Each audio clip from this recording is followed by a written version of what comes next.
day 3 has arrived, which means it is time to get the joists into my subfloor.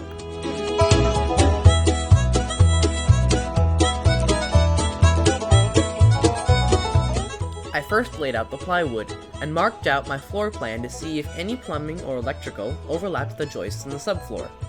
Fortunately, no plumbing or electrical components met.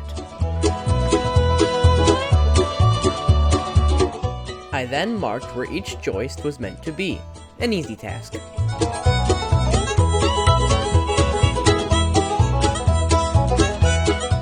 The joists were placed 24 inches on center, or 24 inches apart. Using a speed square was the fastest way to mark each board's place.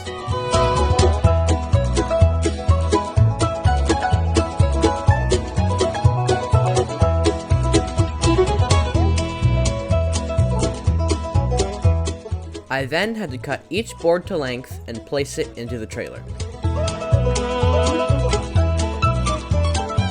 Those metal pieces are called joist hangers and are used to secure the joists into place.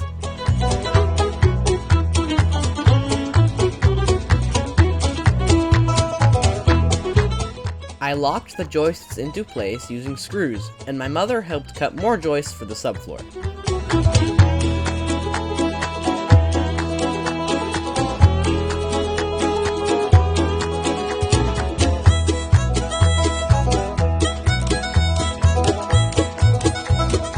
Over 100 screws were needed to fasten the subfloor together.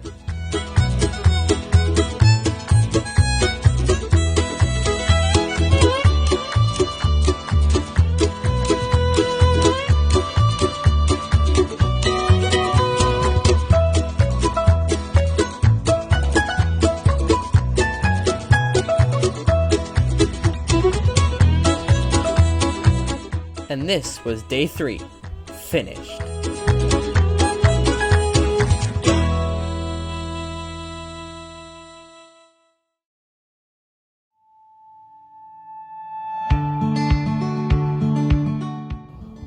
Alright, it's bright and early on day 4. Let's finish the subfloor.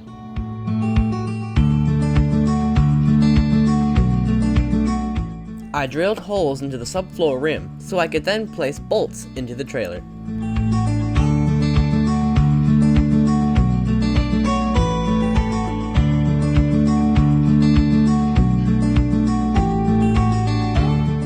Six-inch hex bolts were used to ensure that the subfloor stayed in the subfloor. They were tightened to guarantee that my house stays put.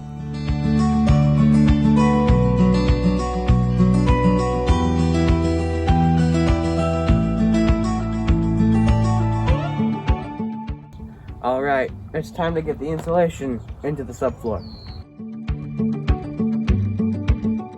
R21 fiberglass insulation. This was key. It keeps my house warm in the winter and cool in the summer.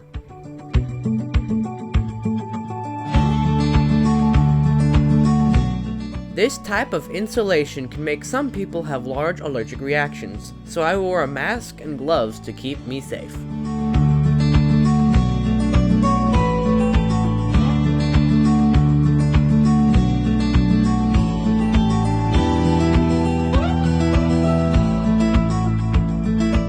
This was the part where I made a mistake. My mother came by and told me that the insulation was supposed to be facing the other way, so I had to turn each piece around.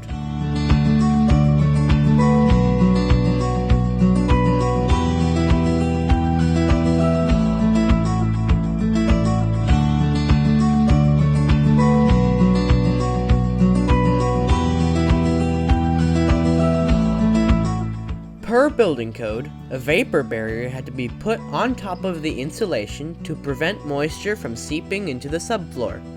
Simple staples held it down.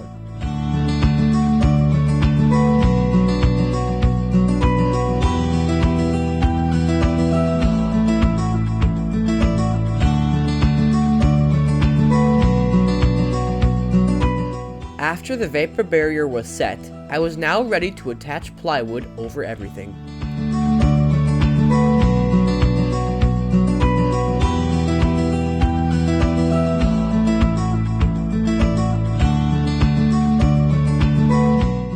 Each sheet of plywood was carefully measured and cut to fit perfectly on the trailer.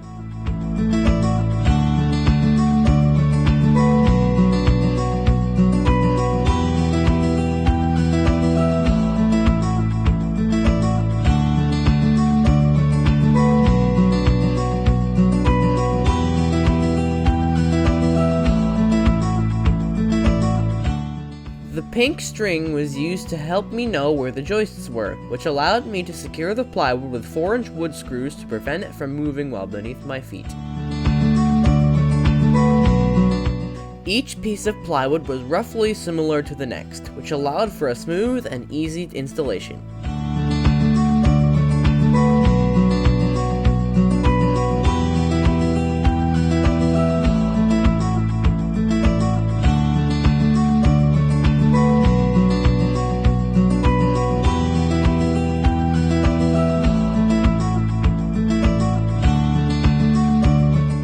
About 50 wood screws were destined to fasten my plywood down. They gave their life for a noble cause.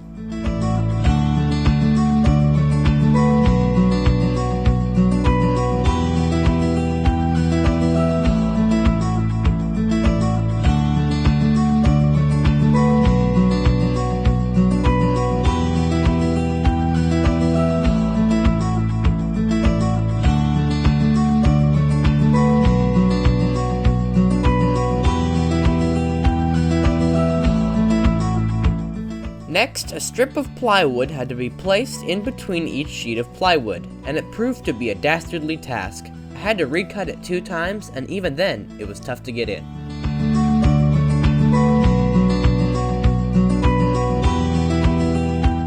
The bump out was all that was left to cover with plywood.